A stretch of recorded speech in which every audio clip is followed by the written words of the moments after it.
Hello everyone, you're welcome in my YouTube channel, AR Learn Grammar. Today we are going to learn present continuous tense. Let's start it. Present continuous tense. Present को हिंदी में वर्तमान और उर्दू में इसको हाल कहा जाता है।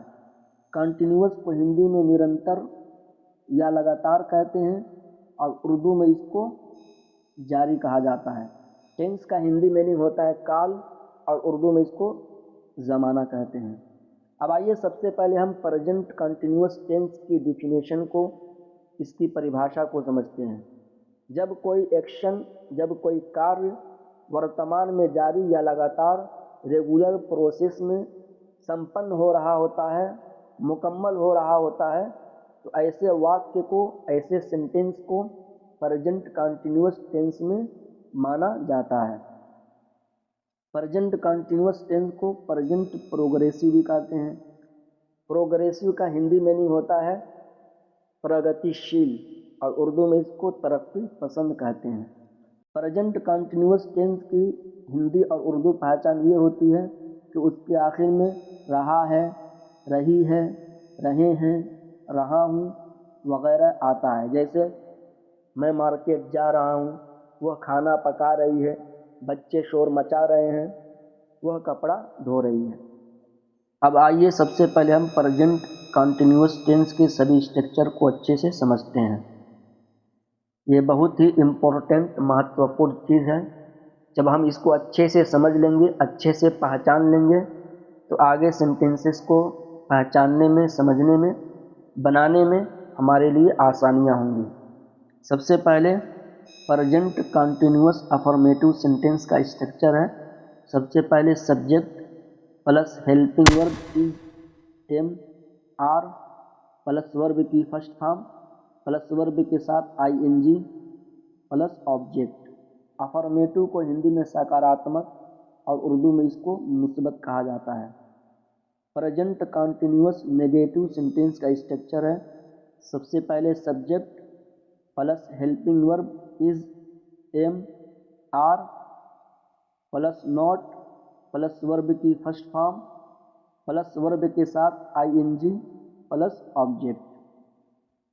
नेगेटिव को नकारात्मक और उर्दू में इसको मनफी कहा जाता है। प्रेजेंट कंटिन्यूअस इंट्रोगेटिव सेंटेंस का स्ट्रक्चर है।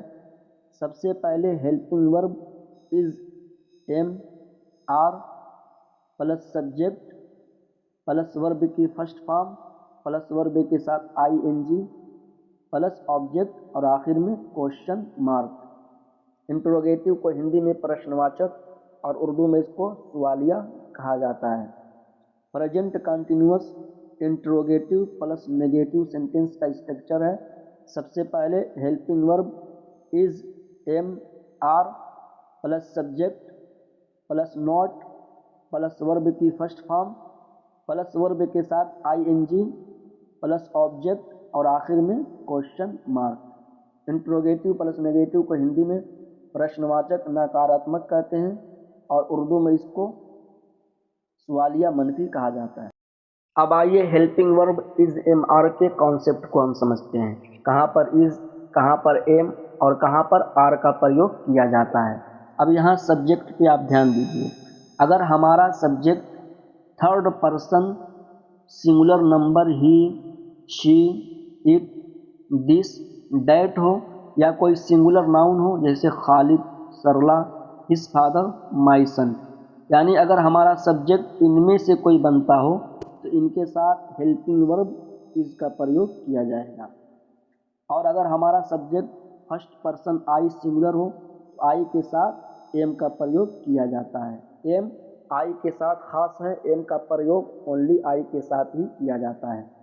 और अगर हमारा subject first person plural we हो या सेकेंड पर्सन यू हो, यू को देखिए आमतौर पर प्लूरल फॉर्म में ही माना जाता है, लेकिन यू का प्रयोग एक पर्सन के लिए भी, एक व्यक्ति के लिए भी किया जाता है। यू हो या कोई थर्ड पर्सन प्लूरल प्रोनाउंस हो, जैसे दे, दी, दोस्त, या कोई प्लूरल नाउंस हो, जैसे सोनू एंड राजू, चिल्ड्रेन, यानी अगर हमारा सब्जेक्ट इनमें से कोई बनते हों तो इनके साथ हेल्पिंग वर्ब आर का प्रयोग किया जाता है। तो I hope helping verb is am are का कॉन्सेप्ट आपका क्लियर हो गया होगा। अब आगे बढ़ते हैं। यहाँ पर मैंने हिंदी में कुछ वाक्य लिखा है, आइए इंग्लिश में इनका हम ट्रांसलेट करते हैं और ट्रांसलेट के माध्यम से हम अच्छे से सभी स्ट्रक्चर को समझते हैं। हमारा हिंदी का वाक्य है, वह नदी में तैर रहा है। अब यहाँ आप ध्यान दीजिए, इस वाक्य के आखिर में रहा है आया है और इस वाक्य में जो ये एक्शन तैरने का कार्य हो रहा है वो कंटिन्यू लगातार जारी है। ये सेंटेंस हमारा प्रेजेंट कंटिन्यूअस टेंस का सेंटेंस हुआ।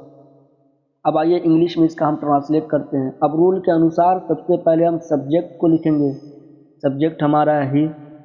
उसके बाद helping verb is am are में से हम इज को लिखेंगे, क्योंकि यहाँ पर हमारा subject third person singular number में है और मैंने आपको बताया था कि थर्ड पर्सन सिंगुलर नंबर के साथ हेल्पिंग वर्ब इज का प्रयोग किया जाता है। उसके बाद वर्ब की फर्स्ट फॉर्म वर्ब हमारा है स्विम। उसके बाद वर्ब में हम आईएनजी को ऐड करेंगे। यहाँ आईएनजी ऐड करने के लिए एम को डबल लिखना पड़ेगा, स्विमिंग। इस वर्ब को प्रेजेंट पार्टिसिपल और वी फोर यानी वर्ब की चौथी फॉर्म भी कहा जाता है और इसे आईएनजी फॉर्म भी कहते हैं। उसके बाद आखिर में ऑब्जेक्टिव पार्ट हमारा है इन द रिवर।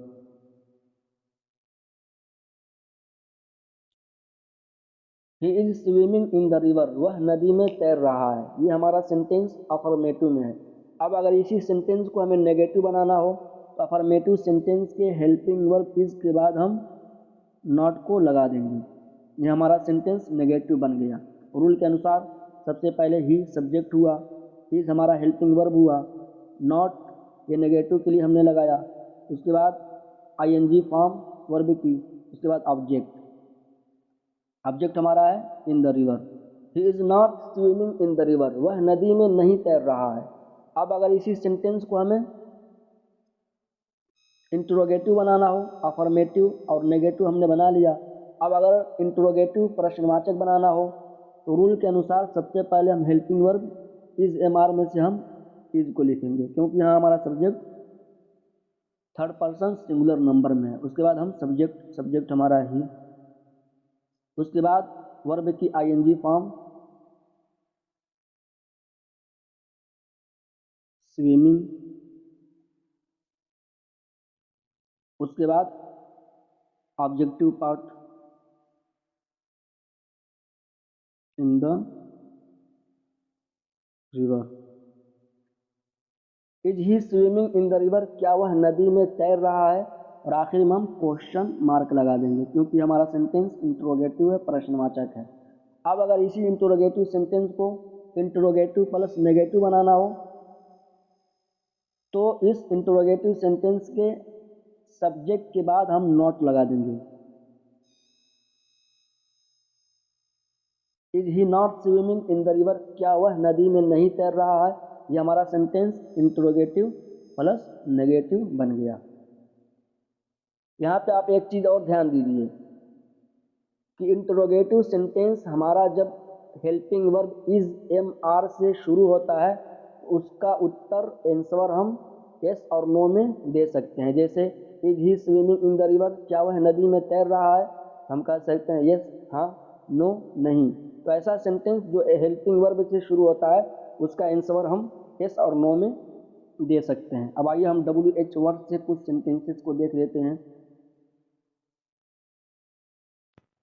अब यहाँ पे WH वर्ड वाई से मैंने एक सेंटेंस लिखा, why is he swimming in the river, वह नदी में क्यों तैर रहा है। तो इस सेंटेंस का उत्तर आंसर हम यस और नो में नहीं दे सकते हैं। और यहाँ हमने WH वर्ड को हेल्पिंग वर्ब के शुरू में रखा है। जब हम WH वर्ड से इंट्रोगेटिव सेंटेंसेस को बनाते हैं तो हेल्पिंग वर्ब के शुरू में WH वर्ड को रखा जाता है। अब यहाँ पर मान लीजिए मैं कहूँ कि वह नदी में किसके साथ तैर रहा है, तो यहाँ पर हम हेल्पिंग वर्ब इससे पहले with whom,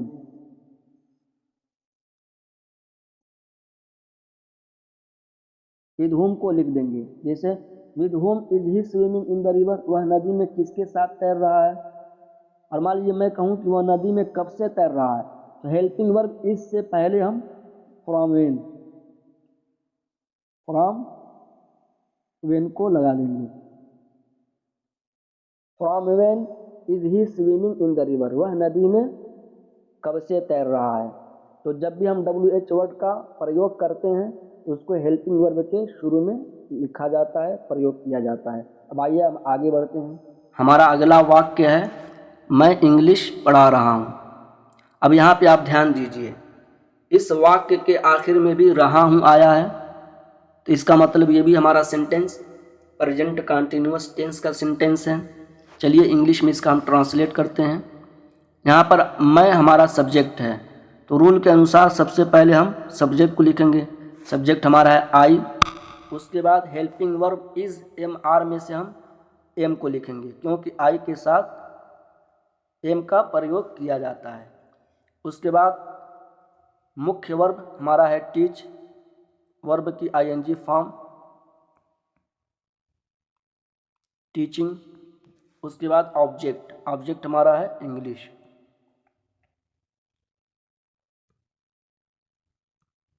I am teaching English, मैं अंग्रेजी पढ़ा रहा हूँ।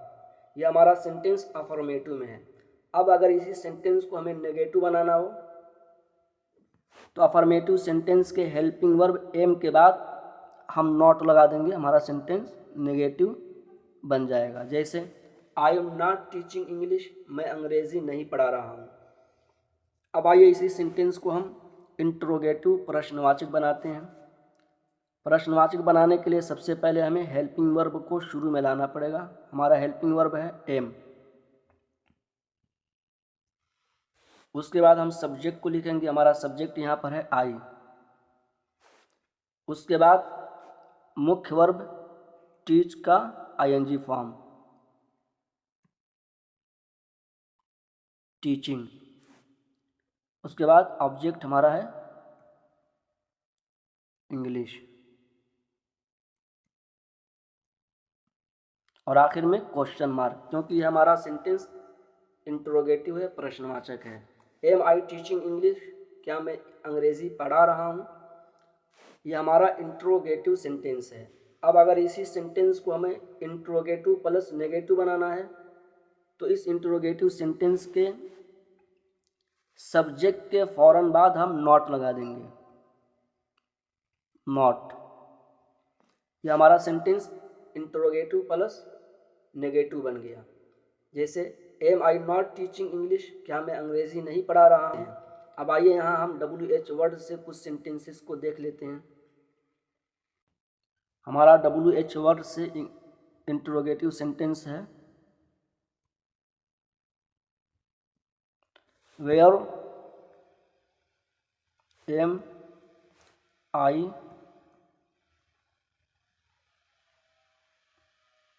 टीचिंग इंग्लिश, मैं इंग्लिश कहाँ पढ़ा रहा हूँ। अब मान लीजिए कि मैं कहूँ कि मैं अंग्रेजी किसको पढ़ा रहा हूँ, तो यहाँ पर हेल्पिंग वर्ब एम से पहले WH वर्ड हुम का प्रयोग किया जाएगा। जैसे हुम एम आई टीचिंग इंग्लिश, मैं अंग्रेजी किसको पढ़ा रहा हूँ। और अगर मैं कहूँ कि मैं अंग्रेजी कब पढ़ा रहा हूँ, तो WH वर्ड वेन का प्रयोग हेल्पिंग वर्ब से पहले किया जाएगा। When am I teaching English, मैं अंग्रेजी कब पढ़ा रहा हूँ। तो दोस्तों, जब हम WH वर्ड वेयर, हुम, वेन, व्हाट से इंट्रोगेटिव सेंटेंसेस को बनाते हैं तो हेल्पिंग वर्ब इज MR से पहले WH वर्ड का प्रयोग किया जाता है। अब आइए नेक्स्ट सेंटेंस की तरफ हम मूव करते हैं। हमारा अगला वाक्य है आप उसके प्रस्ताव को अनदेखा कर रहे हैं। यहाँ पे आप ध्यान दीजिए, इस वाक्य के आखिर में भी रहे हैं आया है, इसका मतलब ये भी हमारा सेंटेंस प्रेजेंट कंटिन्यूअस टेंस का सेंटेंस है। अब आइए इंग्लिश में इसका हम ट्रांसलेट करते हैं। रूल के अनुसार सबसे पहले हम सब्जेक्ट को लिखेंगे। सब्जेक्ट यहाँ है हमारा आप, यू। उसके बाद हेल्पिंग वर्ब इज MR में से हम आर को लाएंगे, क्योंकि यहाँ पर हमारा सब्जेक्ट सेकेंड पर्सन यू है और यू को अक्सर प्लूरल फॉर्म में ही माना जाता है। उसके बाद हम वर्ब की ING फॉर्म को लिखेंगे। हमारा वर्ब है ignoring.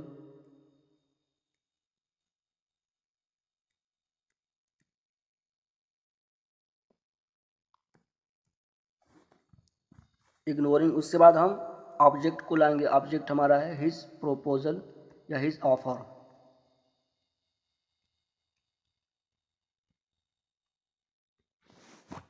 You are ignoring his proposal, आप उसके प्रस्ताव को अनदेखा कर रहे हैं। यह हमारा सेंटेंस अफर्मेटिव में है। अब अगर इसी सेंटेंस को हमें नेगेटिव में बनाना है तो अफर्मेटिव सेंटेंस के हेल्पिंग वर्ब आर के तुरंत बाद हम नॉट लगा देंगे। नॉट, यह हमारा सेंटेंस नेगेटिव में बन गया। जैसे you are not ignoring his proposal, आप उसके प्रस्ताव को अनदेखा नहीं कर रहे हैं। अब अगर इसी सेंटेंस को हमें इंट्रोगेटिव बनाना हो तो रूल के अनुसार सबसे पहले हम हेल्पिंग वर्ब को लाएंगे। हेल्पिंग वर्ब हमारा है आर। उसके बाद हम सब्जेक्ट को लिखेंगे। सब्जेक्ट हमारा है यू। उसके बाद हमारा जो मुख्य वर्ब है इग्नोरिंग, उसको लाएंगे।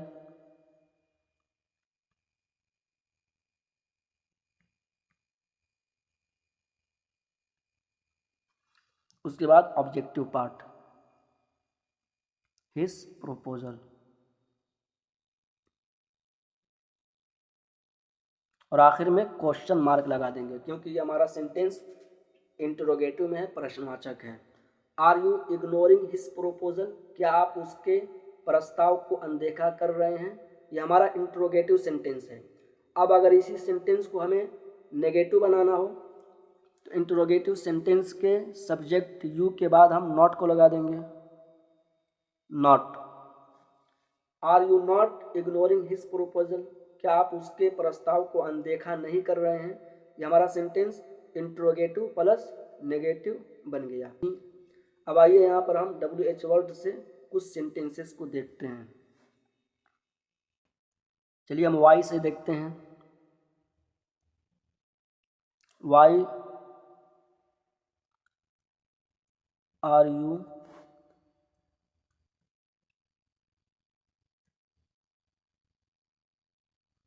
इग्नोरिंग हिज प्रोपोजल,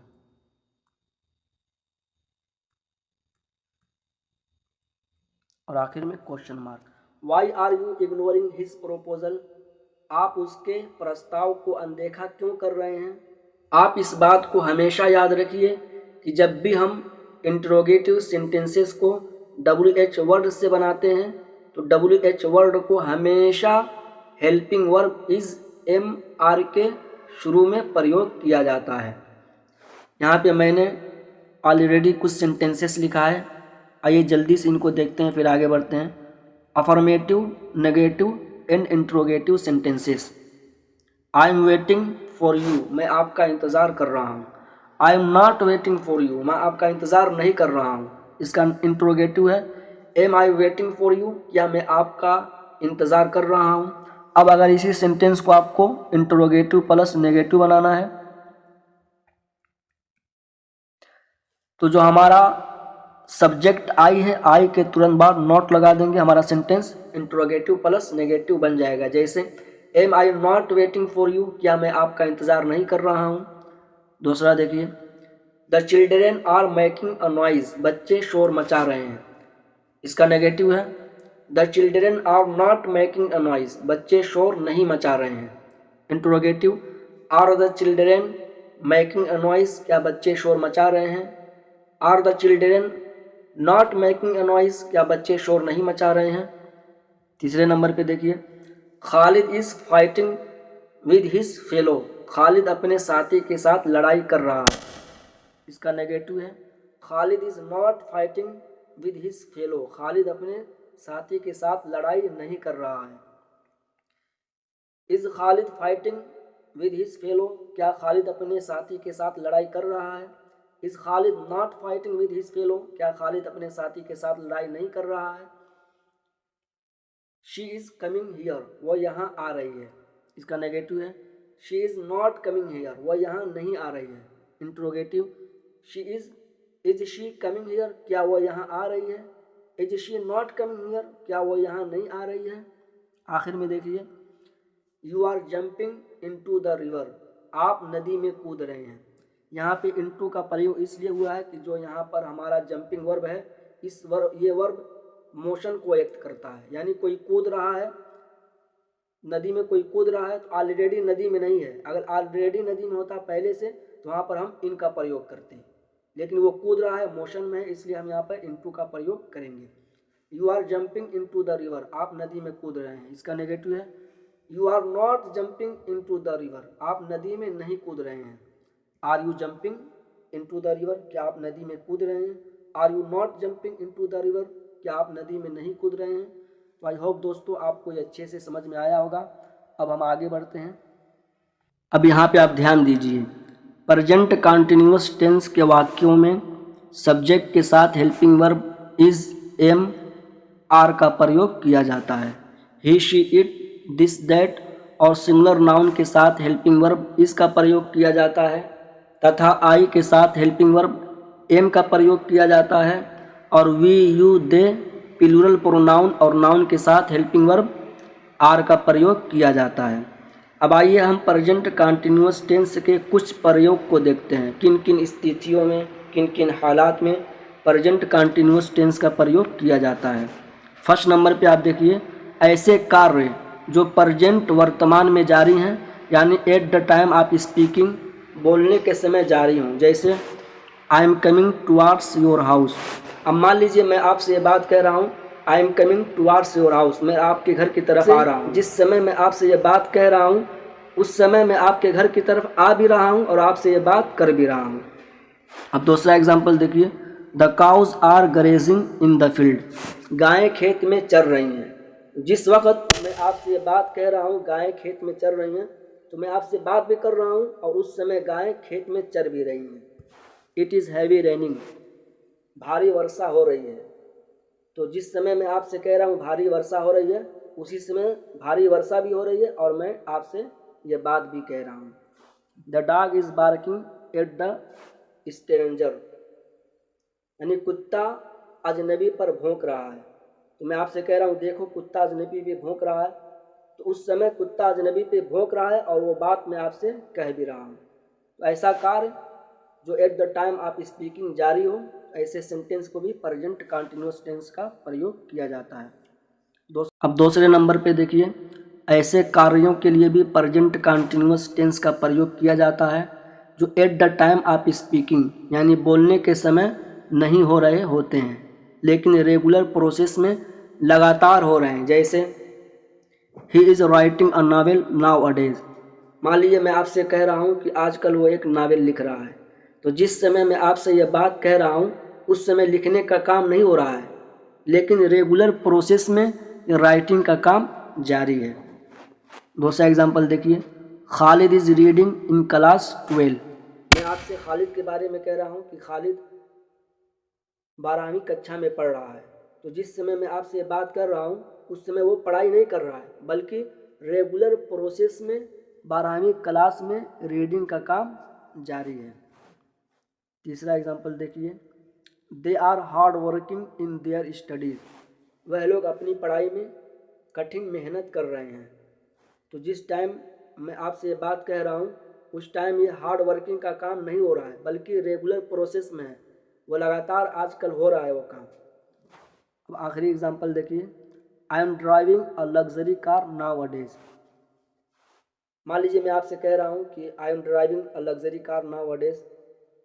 तो जिस समय मैं आपसे ये बात कह रहा हूँ तो उस समय ये ड्राइविंग का जो एक्शन है, काम है, वो नहीं हो रहा है। हो सकता है मैं दोस्तों के साथ पार्क में बैठा हूँ या कहीं और गया हूँ, लेकिन रेगुलर प्रोसेस में ड्राइविंग का काम जारी है।